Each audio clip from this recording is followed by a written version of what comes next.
예수님께서 승천하시기 전에 제자들이 예수님께 질문 하나를 했지요.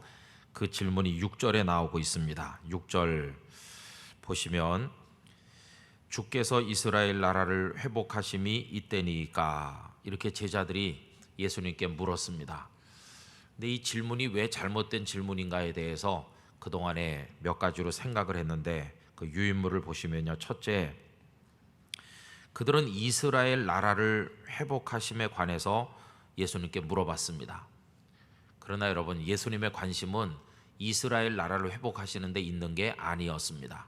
예수님의 관심은 어디에 있었을까요? 하나님의 나라에 예수님의 관심이 있습니다.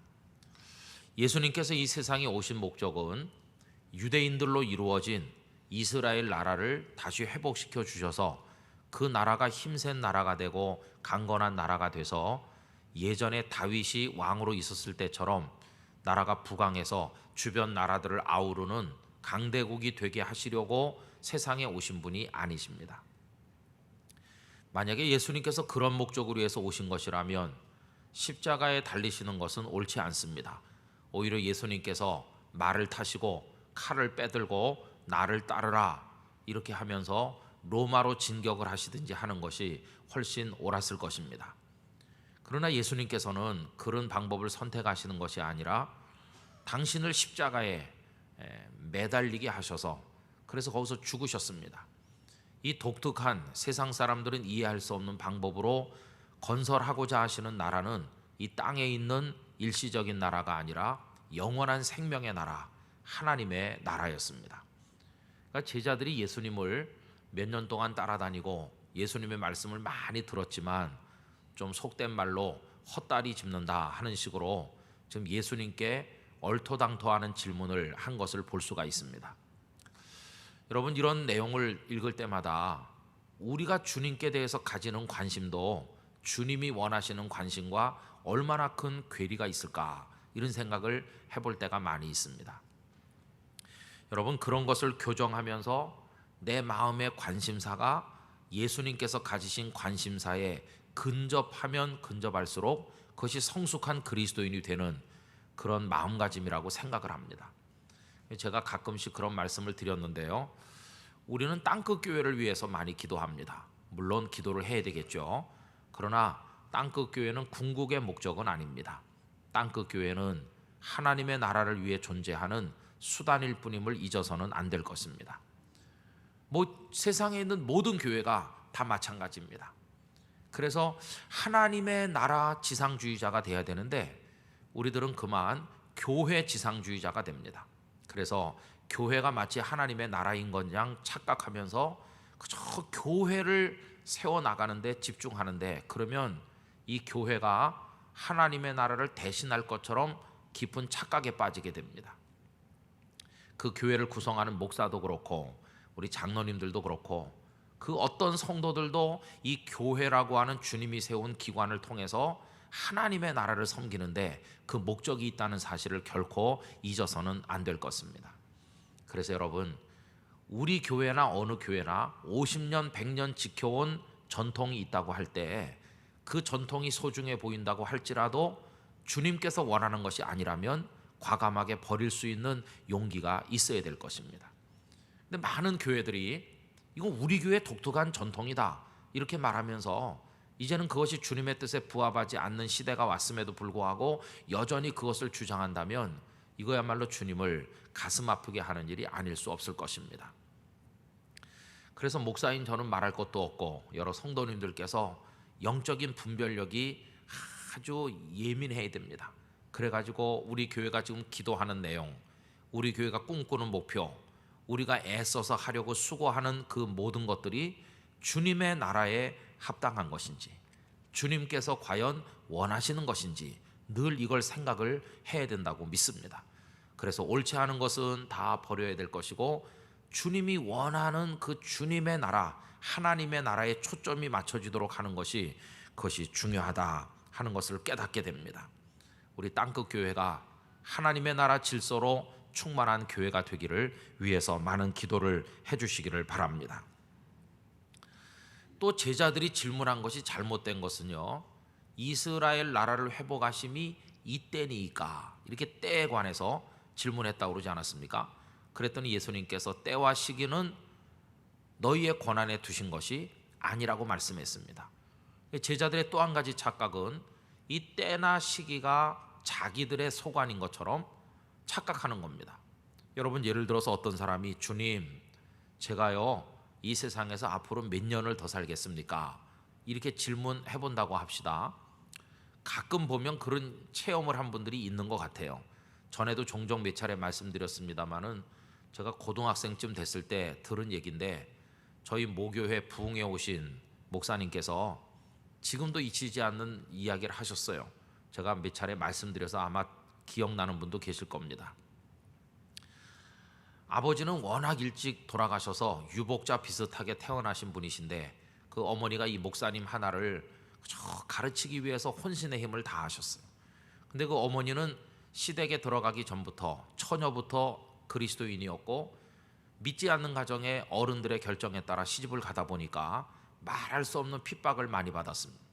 그래서 임신을 해가지고 아들을 하나 낳자마자 그 남편은 또 사고로 죽고 하니까 남편 없는 시집살이가 얼마나 슬프겠습니까?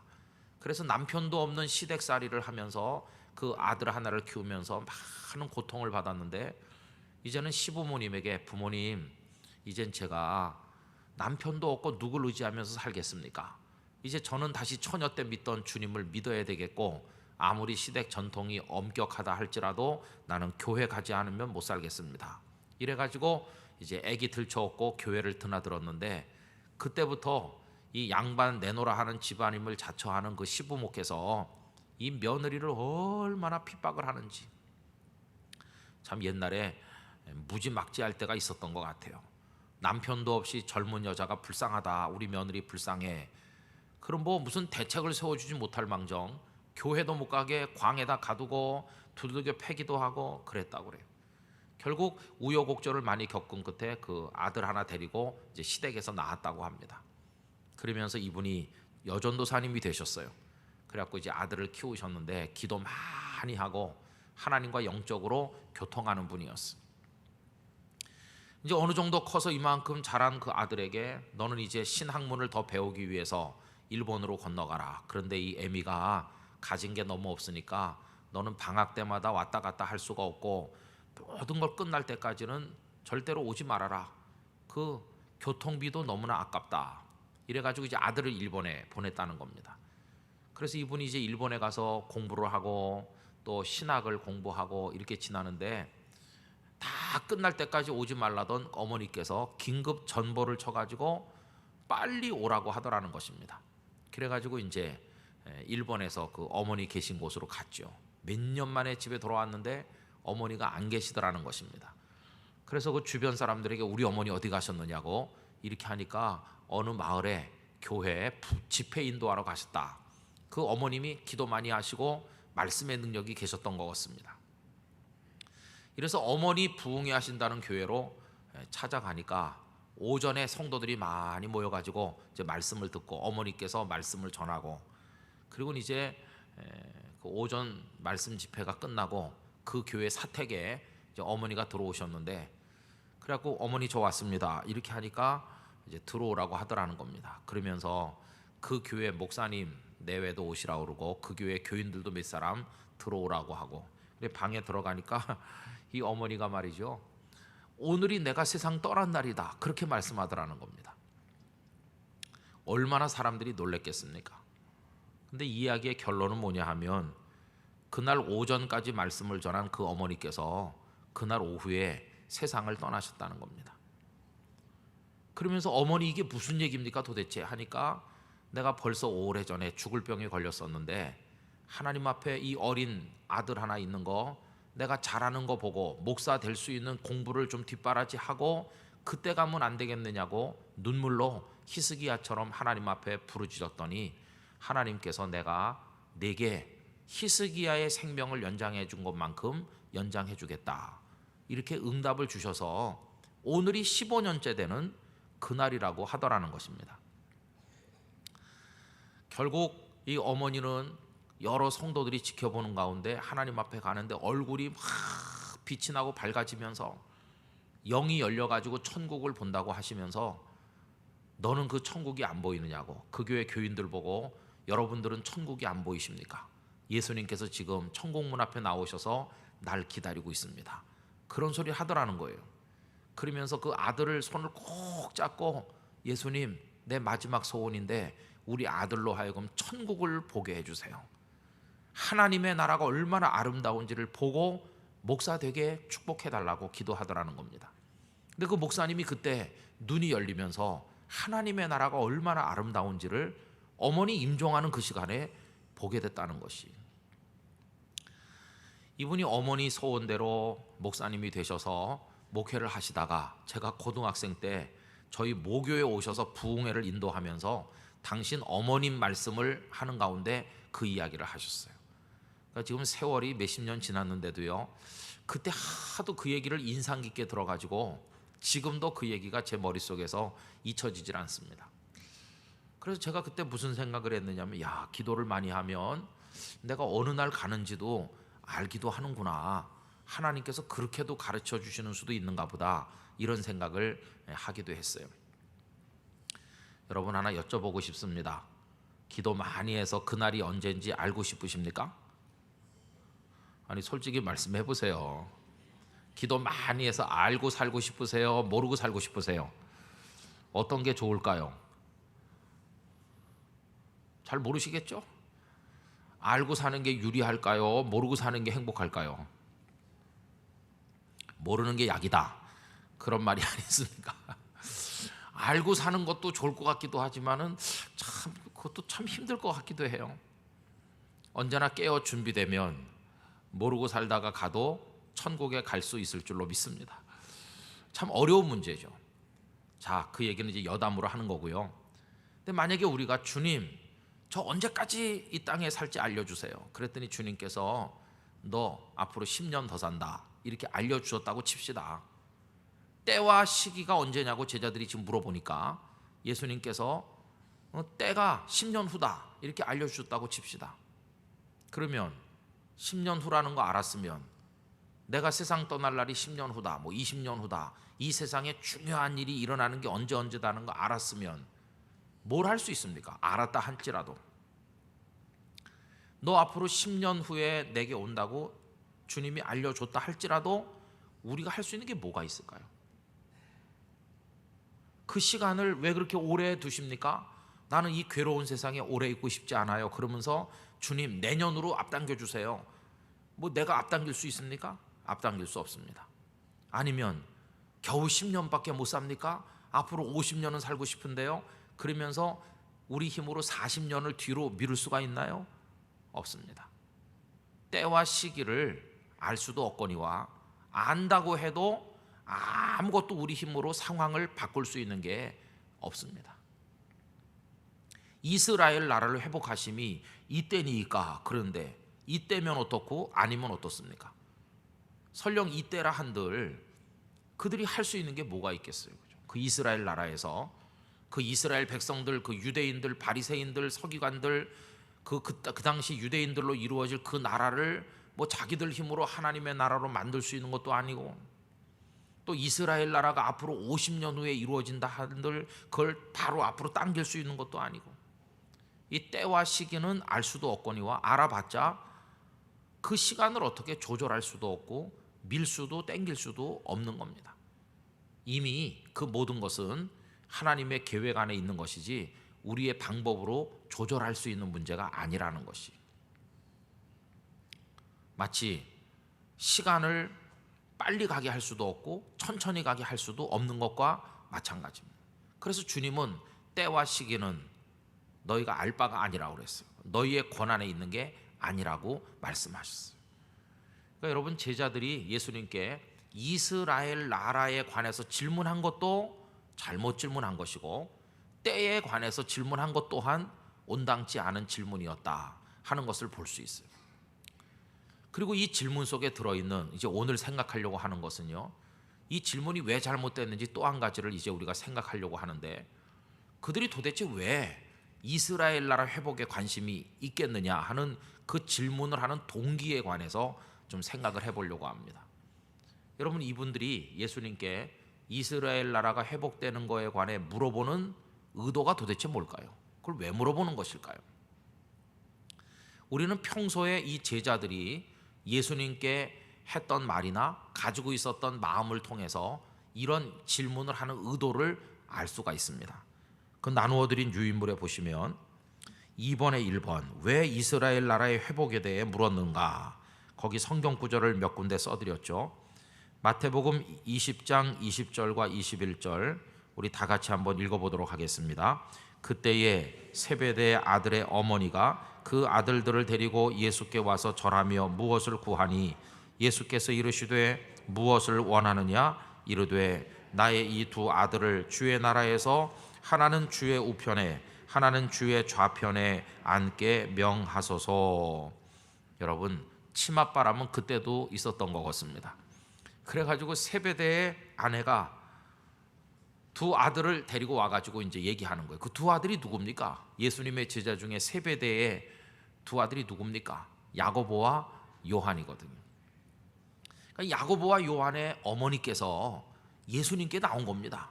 그래가지고 두 아들을 위해서 요즘 말로 하면 치맛바람 청탁을 하는 겁니다. 예수님, 당신께서 나라를 세우시면 우리 아들 하나는 오른쪽에 하나는 왼쪽에 앉게 해주십시오. 아마 그 이전에 많은 얘기를 들었을 것 같아요. 요한이 그렇게 말했을지도 모르고 아니면 야고보가 말했을지도 모릅니다. 어머니, 우리 선생님께서요, 우리 두 형제를 얼마나 총애하는지 아십니까? 우리 제자가 12명인 건 아시죠? 그런데 그 베드로 형님하고 우리 두 사람을 예수님이 특별하게 생각합니다. 그래서 우리 세 사람을 따로 취급하실 때가 많아요. 그 변화산에 올라갈 때도 나머지 9사람은 전부 산 밑에 있으라고 하고 우리 세 사람만 따로 데리고 올라가셨어요. 엄청난 영광스러운 장면을 우리에게 보여주셨어요. 주님의 신임이 우리 두 사람에게 있습니다. 그러니까 주님께서 지금은 저렇게 지내시지만 머지않아 엄청난 일을 벌이실 게 틀림없는데 그때 어머니의 두 아들인 우리들이 한 자리씩 할 테니까 지켜봐 주세요. 아마 그렇게 말했는지도 몰라요.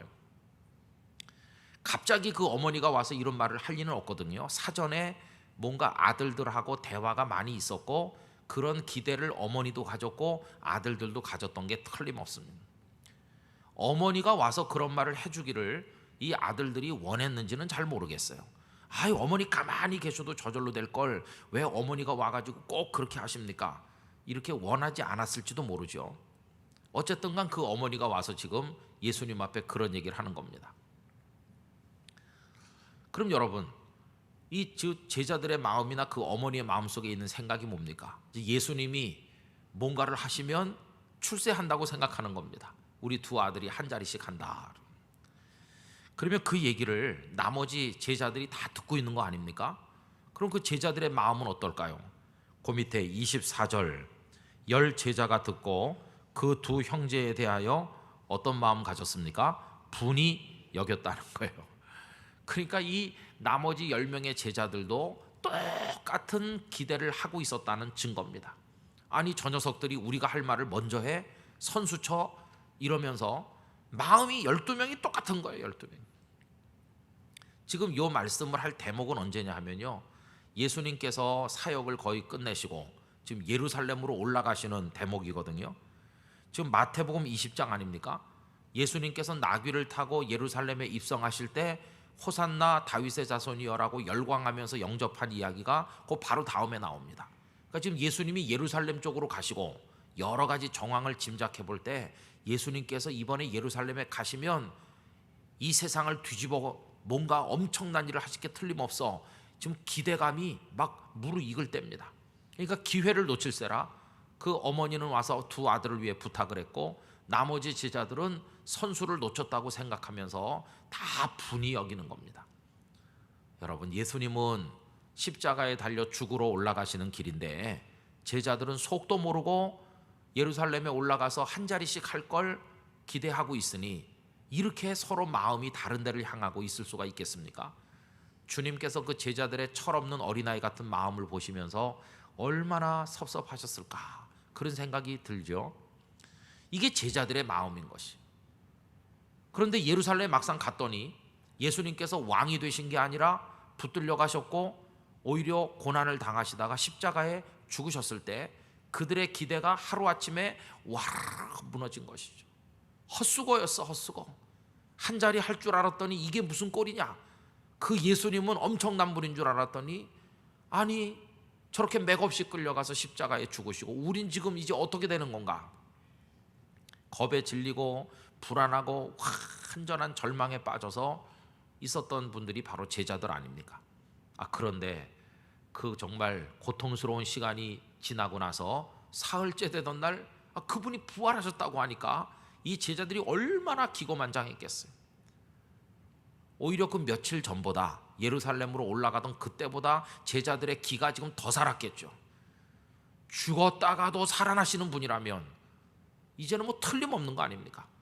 분명히 돌아가신 분이신데 부활해서 눈앞에 나타났으니까 이런 분이라면 세상을 뒤집는 건 손바닥 뒤집기보다 이제 더 쉽다. 우리의 출세는 확실히 보장된 거다.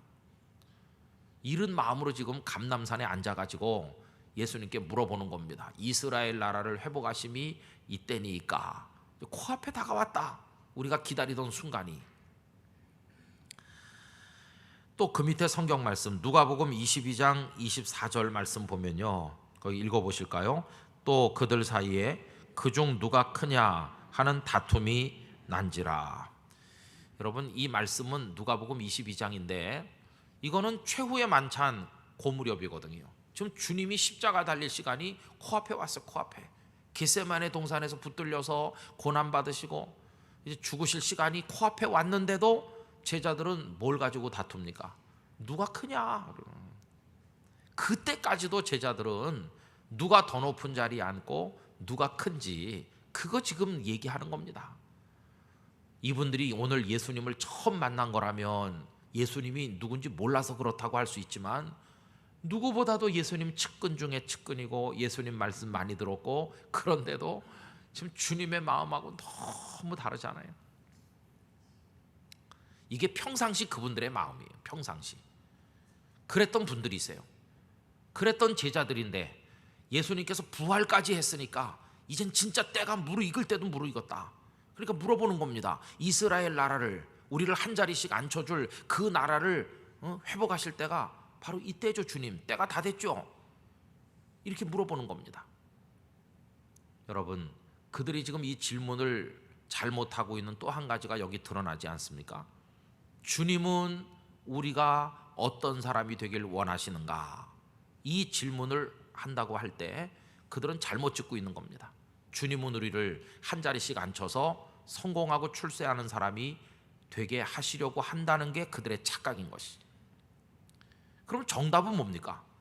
주님께서는 애초부터 이스라엘 나라를 목표로 하시는 게 아니었죠. 하나님의 나라를 목표로 하셨죠. 그 때와 시기는 너희의 권한에 있는 게 아니라고 그랬죠. 언제가 될지 지금 모르는 거죠.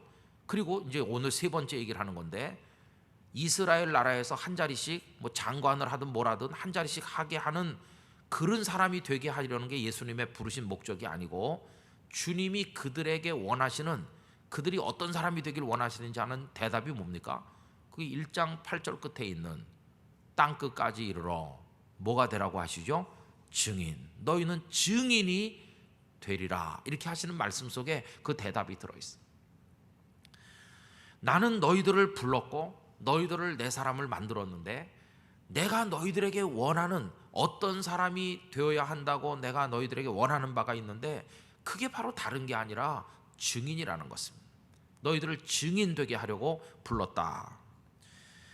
그래서 여기 지금 예수님의 제자들이 예수님께 했던 그 질문이 완전히 주님의 마음과는 동문서답인 것을 발견하게 되고 주님의 의도는 그들이 증인 되게 하려는 데 있었다는 것입니다. 세상의 나라는요 전쟁을 통해서 영토를 넓히기도 하고 또 암살을 통해서 왕의 자리를 뺏기도 하고 그런 식으로 합니다. 그러나 하나님의 나라의 건설 방식은 증언입니다. 증언. 복음을 증언하는 증인이 됨으로써 하나님의 나라를 세우는 겁니다. 그게 하나님의 나라의 방식인 것이죠. 그래서 내가 하나님의 나라를 위해 이 땅에 왔고 너희들을 그 하나님 나라 건설의 주역이 되게 하려고 하는데 그 방식은 너희 한 사람 한 사람이 증인이 되는 것이다. 이게 주님의 그들을 향한 말씀인 것입니다. 자, 그러면 여러분, 그들에게만 증인되라고 하시는가? 이 사명은 우리 모두에게 있는 줄로 믿습니다. 우리도 이 시대에 어떤 사람이 되기를 주님이 원하시는가라고 물을 때 그 대답은 증인이 되는 것입니다. 증인. 그런 거 유의물을 보시기 바랍니다. 3번으로 내려가 보시면 증인은 몇 가지 조건을 충족시켜야 됩니다. 증인이 되려면 첫째로 반드시 보고 들은 게 있어야 됩니다. 아무것도 본 것도 없고 들은 것도 없는 사람은 애초부터 증인이 될 자격이 없죠. 너 그 교통사고 나는 현장에 거기 있었다면서? 네, 제가 있었습니다. 제가요 무단횡단하는 사람을 치는 걸 제가 봤는데요, 그 차도 잘한 게 없습니다. 그 차도 빨간불인데 쌩 달려왔어요. 멈추질 않았어요. 그 사람도 잘한 게 없습니다. 그 사람도 무단횡단했고요, 차도 잘못했고요, 제가 똑똑히 봤어요. 이게 이제 증인인 것이죠. 그러니까 본 것도 없고 들은 것도 없는 사람은 증인될 자격이 없어요. 그러니까 증인이 되려면 자신이 체험한 게 있어야 됩니다. 그러니까 지금 이 예수님의 제자들은 누구의 증인입니까? 예수님의 증인이거든요. 그리고 예수님의 모든 이야기의 증인이거든요. 예수님이 어떤 분이신지, 무슨 일을 하셨는지, 어떻게 돌아가셨는지, 어떻게 하나님의 능력으로 부활하셨는지, 이 모든 것들을 그들 자신이 샅샅이 알고 있지 않으면 증인이 못 되는 것입니다. 이게 첫 번째입니다. 예수님 이야기를, 예수님의 모든 것에 대해서 샅샅이 알고 있어야 된다. 그게 첫 번째. 두 번째는요, 증인이 되려면 증언하는 자리에 있어야 됩니다. 아무리 그 교통사고 현장에서 사고 나는 모든 장면을 보고 사고 뒤처리까지 내가 다 내 눈으로 보고 들었다고 할지라도 증언이 필요한 곳에 나가기를 거절한다면, 저 증언 안 하겠습니다. 괜히 귀찮은 일에 휘말리고 싶지 않아요. 괜히 자꾸 와서 나 불러내지 마세요. 난 안 가요. 이러면 이 사람은 보고 들은 게 많아도 아무 소용이 없는 거죠. 증인이 되려면 그 현장에 나가서 증언을 해야 됩니다. 예를 들면 재판을 한다고 그러면 재판국에서 거기서 좀 나와달라, 당신의 증언이 필요합니다. 그러면 그날 출두를 해서 증인석에 앉아가지고 그날 보고 들은 것을 얘기를 해야 되는 거죠. 그래야 증인의 조건이 충족돼요. 우리가 증인으로 살아야 될 현장이 어디겠습니까? 재판할 때는 그 증인석이 있어가지고 거기서 선설하고 증인합니다만은, 우리 그리스도인들의 증언의 현장은 다른 곳이 아니라 우리가 살아가는 생활 현장이죠. 내 가정, 내 직장, 내가 살아가는 이 부산과 영도, 대한민국 사회, 여기가 바로 우리가 증언을 해야 될, 증인으로서 머물러야 될 자리다 하는 걸 알 수 있어요. 그 다음에 세 번째로 증인에게 있어서 생명같이 중요한 건 뭐냐 하면 진실을 말해야 된다는 거예요. 진실. 여러분, 아무리 사고 현장을 내 눈으로 보고 들었어도 그걸 속여서 얘기한다면 그 사람은 증인의 자격이 없습니다. 예를 들어서 내가 이 사람 무단횡단하고 이 차는 빨간불인데 달려왔다는 걸 봤다고 합시다. 근데 그 빨간불인데 그래서 행인을 치인 그 사람이 나중에 알고 보니까 내 친구의 작은아버지다. 이래가지고 친구가 와서, 야, 그분이 우리 작은아버지인데 파란불에 왔다고 말해줄 수 없냐? 이런 식으로 하면 또 밥도 한 그릇 얻어먹고 맛있는 집에서, 그러면 이제 법정에 가가지고 그분이 사고를 내긴 냈는데요, 그때 파란불이었어요, 이렇게 말한다고 하면 이건 거짓 증인인 것이죠. 그래서 여러분, 증인의 생명은 진실을 말한다는 데 있는 것입니다. 그럼 이 세 가지, 보고 들은 게 있어야 되고요, 증언이 필요한 현장에 꼭 나가야 되고요, 그리고 진실만을 말해야 된다고 하는 이 세 가지를 지키면서 살아간다는 게 과연 쉬운 것일까? 그건 쉬운 건 아니라는 것입니다. 그래서 그 밑에 보면 이 증인은 어떤 마음으로 살아가야 되느냐? 순교적 마음으로 살아야 되는 것이죠. 여러분, 거기 적어드렸는데 오늘 여기 증인이 되리라고 할 때 이 증인이라는 헬라어 단어가 마르튀스입니다. 마르튀스.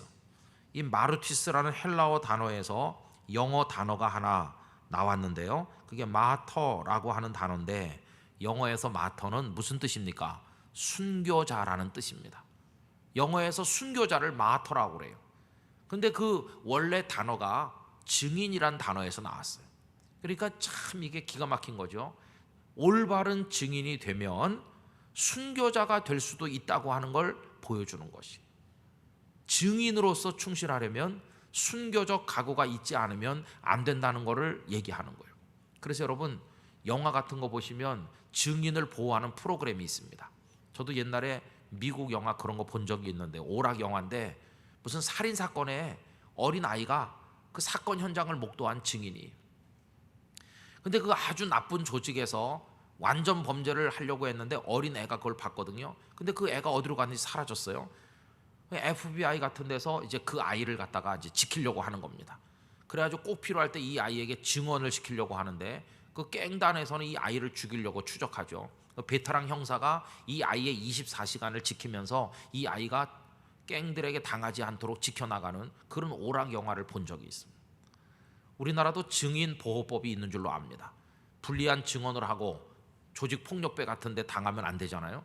그러니까 증언해주는 대신에 당신의 신변을 지켜주겠습니다, 이렇게 하지만 얼마나 안전하게 지켜주는지는 우리 장담할 수 없죠. 어쨌든 분명한 것은 증언하려면 위험을 감수해야 되는데, 여기 예수 그리스도를 증언하는 증인이 되려면 순교를 각오하지 않으면 안 되는 게 그때 상황이었고 오늘도 마찬가지라는 것을 알 수 있습니다. 제가 며칠 전에 이제 인터넷으로 부탁해 사가지고 읽는 책 중에 붉은 하나님으로 번역된 책이 있습니다. 붉은 하나님. 하나님은 붉다. 원제는 그래요. 이거 이제 중국의 한 반체제 작가께서 중국의 저쪽에 운남성 그쪽으로 다니면서 중국의 지하 교회들을 추적해 가지고 쓴 책입니다. 그래서 거기 현장에 찾아가서 한 달, 두 달 이렇게 머물면서 거기 복음을 위해 살았던 사람들의 이야기를 다 이렇게 추적해서, 이 작가 자신은 기독교인이 아직 아닙니다. 그런데 중국에 있는 이런 이야기들을 수집하고 알릴 필요가 있다고 해가지고 거기 여러 사람들을 만나서 과거에 어떻게 문화혁명 때 고통받았는지, 그 모택동이 들어온 이후에 어떻게 죽음을 당하고 살아남고 또 고통받고 살아남고 했는지 그걸 샅샅하게 인터뷰를 해가지고 그걸 모았어요. 붉은 하나님. 여러분 한번 사서 그 책을 읽어보시면 참 놀라운 이야기들을 읽게 됩니다. 그때 그 모택동이 중국을 공산당으로 접수하기 전에 중국의 기독교인이 중국 그 전역에 한 70만 명 있었다고 합니다. 그러니까 그 넓은 중국 본토 전체 다 해봤자 그때 한 70만 됐는데, 모택동이 권력을 잡은 지가 1950년대쯤 되거든요. 근데 지금 이제 한 5, 60년 지난 거 아닙니까? 그리고 그 중간에 문화혁명 기간에는 정말 말할 수 없는 견디기 힘든 박해를 했던 게 사실이고요. 그리고 등소평이 등장하면서 이제 교회를 다시 성도들에게 돌려주고 예배 자유를 주고 이렇게 지금 했습니다. 근데 오늘날 와서 중국의 기독교인이 몇 명 정도 되느냐? 몇 해 전에 중국 공산당 당국에서는 4천 명이라고 했다가 7천 명이라고도 했었는데, 많이 보는 사람은 지금 1억 3천만 정도 되는 걸로 보고 있습니다. 여러분, 몇십 년 전에 70만밖에 안 됐는데요, 그동안에 기독교를 없애려고 그렇게 핍박을 하고 박해를 하고 고통을 주고 잡아다 죽이기도 하고 감옥에 보내고 강제 노동시키고 이렇게 했는데도 한 5, 60년 지나가지고 1억이 넘는다면, 완전히 마음껏 복음을 전도하도록 자유를 줘가지고 했다고 해도 그만큼 되겠습니까?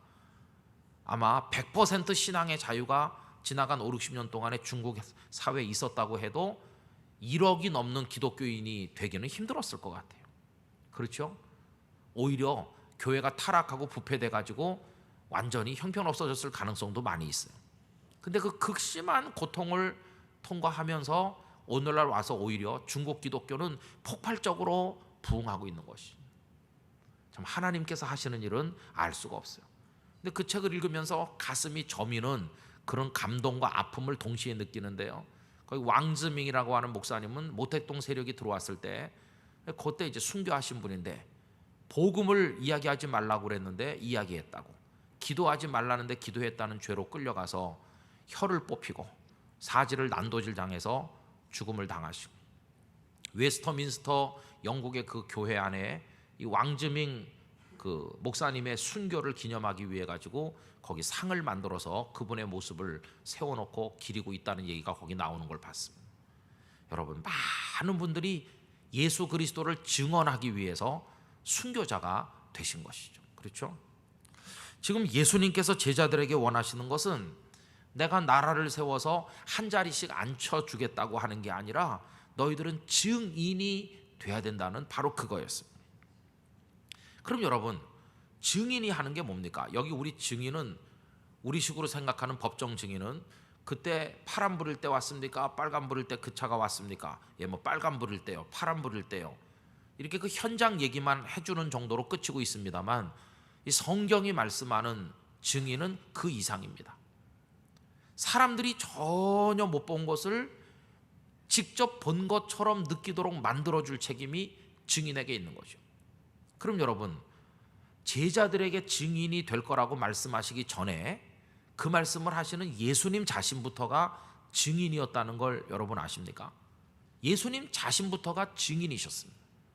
예수님 자신부터가 십자가의 죽으심으로 순교자처럼 되신 분이시죠. 그럼 예수님은 제자들이나 그 당시 유대인들에게 무엇을 증언해 주셨는가?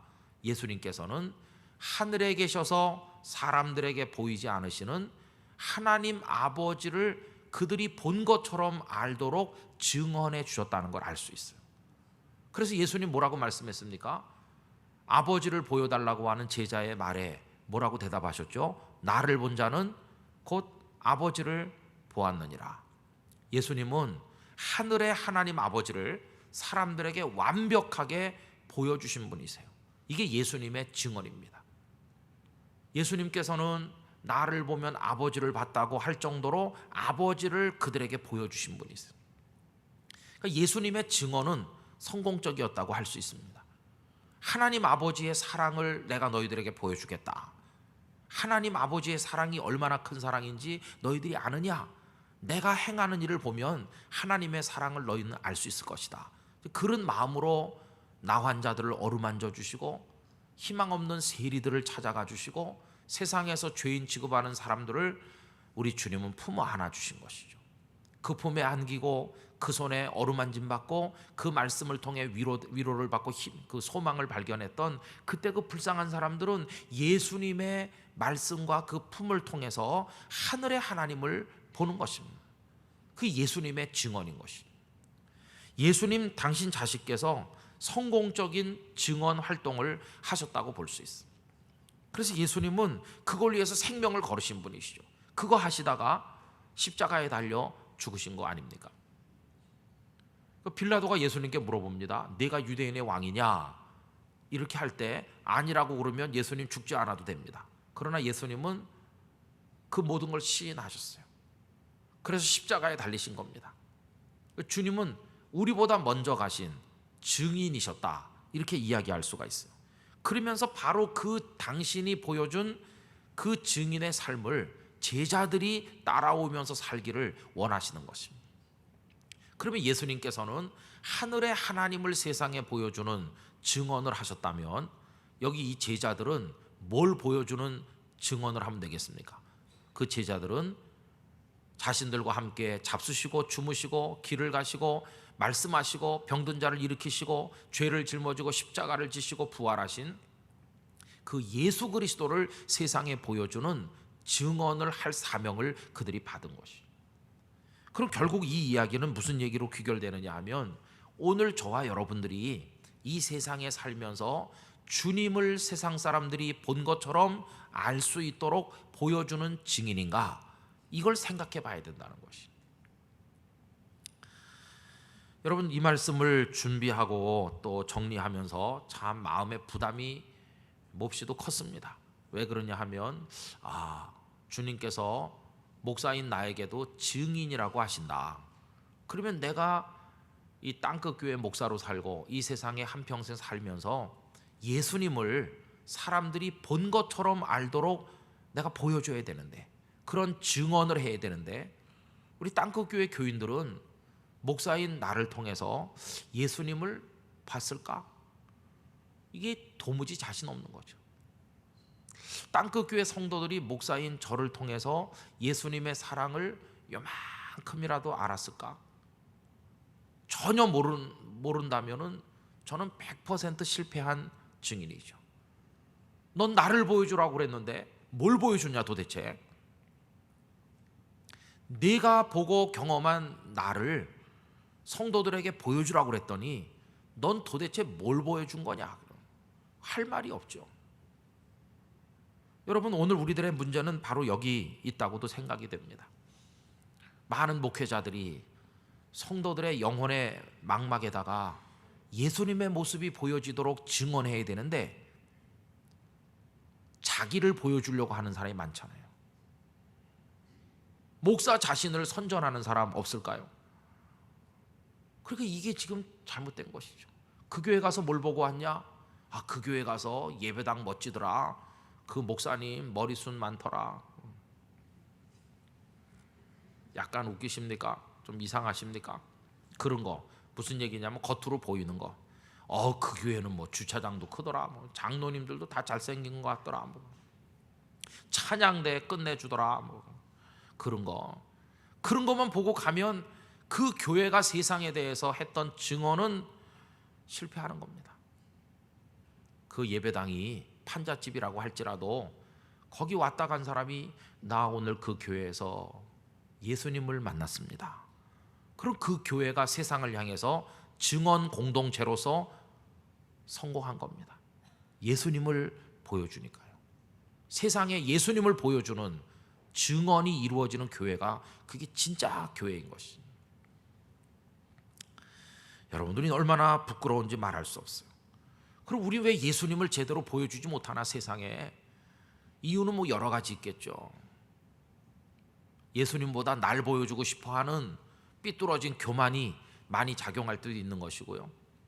예수님을 잘 몰라서 제대로 설명도 못하는 거, 그것도 원인 중에 하나일 거고요. 상황 봐서 진실을 말해야 되는데 거짓되게 증언하기 때문에 막 덧붙여서 하거나 빼거나 뭐 대충 편안하게 하니까, 그러니까 예수님을 못 보여주는 것도 있을 거 아니겠습니까? 증인은 언제 어떤 상황에서나 내용을 똑같이 말해야 됩니다.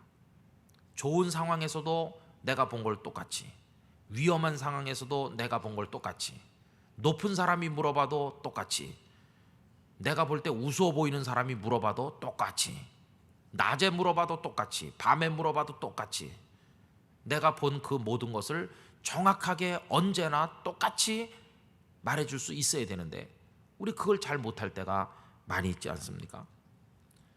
그래서 거짓된 복음이라고 하는 게 너무나 많습니다. 거짓된 복음. 그래서 복음을 100이라면 100을 다 보여줘야 되는데 상대방이 보고 싶어 하는 게 뭘까? 이렇게 생각하면서 그 중에 한 절반은 빼고 나머지만 이겁니다 이렇게 보여주면 우리의 거짓 증언은 거짓 증언이 되는 것이. 여러분, 우리가 다시 하나님의 말씀 앞에 서야 될 이유는 거기 있는 것입니다. 지난해 가을에 우리 목사님들이 다시 복음 앞에 그 세미나를 한 주간 갔다 왔는데요. 다시 복음 앞에 서서 그 복음으로 우리를 채워야 되는 이유가 뭘까? 다시 말씀 앞에 서서 그 말씀으로 우리를 채워야 되는 이유는 뭐냐 하면 정확하고 능력 있는 증인이 되기 위해서 우린 그렇게 해야 되는 것이. 여러분, 잘하는 설교는 뭘까요? 재밌는 설교일까요? 유능한 설교일까요? 아닙니다. 예수님을, 성경 속에 나타난 하나님을 정확히 보여줄 수 있는 설교가 잘하는 설교인 줄로 믿습니다. 그게 우리의 생명이 거기 달려있는 것이죠. 이 정확한 증언이라고 하는 것은 꼭 복음을 전도하는 데만 작용하는 건 아니고 일상생활 속에서도 대단히 중요합니다. 이 성결 운동 중에 하나는 언어의 진실성인데요. 그것도 대단히 중요한 겁니다. 사람들은 편리에 따라 거짓말도 너무너무 많이 하거든요. 어떤 유대교인이 한 사람 있는데요. 아주 엄격한 카톨릭 단체에 속해 있는 신부께서 이 유대교인을 집요하게 공격을 했어요. 구워 삶으려고. 그래서 유대교에서 벗어나 캐톨릭 교인이 되게 하려고 막 해서 뭐 선물도 주고 따라다니기도 하고 구워 삶았어. 그래가지고 어느 날 이 유대인이 오늘부터 제가 이제 유대교를 버리고 이제는 캐톨릭 교인이 돼서 신부님이 소속한 그 엄격한 단체에 저도 회원이 되겠습니다. 그랬더니 신부께서 3번 따라하게 했대요. 나는 오늘부로 유대 교인이 아니고 캐톨릭 교인이다. 그래서 선서를 3번 했어요. 나는 오늘부로 유대 교인이 아니고 캐톨릭 교인이다. 3번 한 다음에 이제 신부가 단단히 주의를 주는 거예요. 금요일 날은 예수님께서 십자가에 달려 죽으신 날이기 때문에 기름진 거 먹으면 안 됩니다. 그러니까 그날은 절대로 돼지고기, 닭고기 그런 거 먹고 그렇게 하지 말고 야채만 잡수시고 그렇게 하시오. 꼭 할 수 있습니까? 당신 오늘부터 유대교인이 아니고 캐톨릭 교인이 됐습니다. 근데 이 사람이 그렇게 하겠다고 갔어요. 근데 이 신부가 가만히 보니까 좀 못 믿었거든요. 그래서 금요일 날 불시에 그 유대교에서 캐톨릭으로 개종한 그 집을 찾아갔대요. 찾아가서 보니까 프라이팬에다가 닭고기를 올려놓고 막 지금 하는 거예요. 아니 내가 분명히 금요일 날은 예수님이 십자가에 달린 날이니까 이런 닭고기나 돼지고기나 이런 거 하지 말라고 신신당부했고 당신이 그렇게 하겠다고 하지 않았느냐 이렇게 하니까 그 유대교인이 이렇게 말하대요. 제가요 이 닭을 잘라가지고 프라이팬에 놓기 전에 3번 말했습니다. 너는 지금까지는 닭이었으나 오늘부터는 생선이다. 이렇게 내가 3번 하고 이게 닭이 아니라 생선입니다. 이렇게 말하더라는 거예요. 여러분 얼마나 웃기는 얘기입니까? 그러니까 이런 식으로 말하고 이런 식으로 고백하는 거는 말짱 헛거죠. 여러분 어떤 상황 속에서나 정직하게 얘기하고 복음을 바르게 말할 수 있는 용기 그 우리가 가질 수 있게 되기를 원합니다. 존스 홉킨스 대학의 철학자이면서 정치경제학자로서 미래학자로 유명한 일본계 미국인이 있죠. 프랜시스 후쿠야마라고 유명한 사람이 있습니다. 그분이 트러스트라고 하는 세계적인 명절을 썼는데 그 내용이 이겁니다. 한 나라나 한 단체의 힘은 어디서 나오느냐? 거기 가진 사람의 숫자나 경제력에서 나오는 게 아니라 문화의 힘에서 나오는데 그 문화의 힘의 핵심이 뭐냐? 그게 바로 신뢰할 수 있는가? 바로 그거라고 얘기했습니다. 트러스트, 믿을 수 있다, 정직하다, 진실하다. 그래서 한 사회를 볼 때 거짓이 난무하는 사회는 그 무너지는 사회고 그 사회 구성원이 정직하고 신뢰할 수 있고 그러면 그게 가장 힘 있는 단체다. 아무리 처음에는 박해를 당하고 핍박을 당하고 작은 나라가 돼서 짓밟히고 그래도 마지막에 역사 속에서 승리하고 살아남은 건 그 트러스트가 있는 신뢰하고 믿을 수 있는 바로 그 공동체다. 여러분 저는 그 얘기를 이제 접하면서 오늘 한국 교회가 신뢰가 있는가? 교회 안에서 성도끼리 하는 말이 100% 옳은 말, 옳은 증언을 하는지 그런 생각이 들었습니다. 어쨌든 우리가 이 세상에 나가서 하나님을 보여주는 증인이 돼야 됩니다. 이거 어려운 것입니다. 이웃집에 오래 같이 살아도 옆집 사람이 내가 교회 다니는 것조차 모른다면 이건 참 잘못한 것이고요. 그리고 그 사람이 나를 통해서 오히려 예수님을 잘못 알고 있다면 아니 예수님이 그렇게 형편없어요? 이렇게 오히려 이해한다면 나는 정말 부끄러운 사람이 되는 거죠. 그가 나를 통해서 예수님의 100%는 아닐지라도 예수님의 일부라도 정확히 알도록 내가 보여줄 수 있다면 그게 바로 내가 증인으로 성공하는 겁니다. 그 과정에서 욕도 먹을 것이고 순교적 각오가 아니면 못할 그런 어려움도 당할 때도 있을 것입니다. 그러나 그거 하도록 주님이 우리를 부르신 것입니다. 그걸 잘하는 자에게 하나님의 나라, 이 땅에 있는 이스라엘 나라 그런 게 아니라 하나님의 나라에서 썩지 않고 영원히 빛나는 면류관을 씌워주신다는 게 주님의 말씀인 것입니다. 이 제자들은 이 땅에 이스라엘 나라가 회복이 돼서 이 땅에서 한자리 하는 게 그들의 목표인 것처럼 말했지만 주님의 말씀은 너희들은 영원한 나라에서 영원한 면류관을 쓰는 거다. 그 일을 위해서 오늘 이 땅에서는 나를 세상에 보여주는 증언을 하거라. 이렇게 우리에게 말씀하는 것이. 여러분 그게 우리의 삶의 실존이 돼야 될 줄로 믿습니다. 학교에서나 가정에서 어디서나 여러분 생각하셔야 됩니다.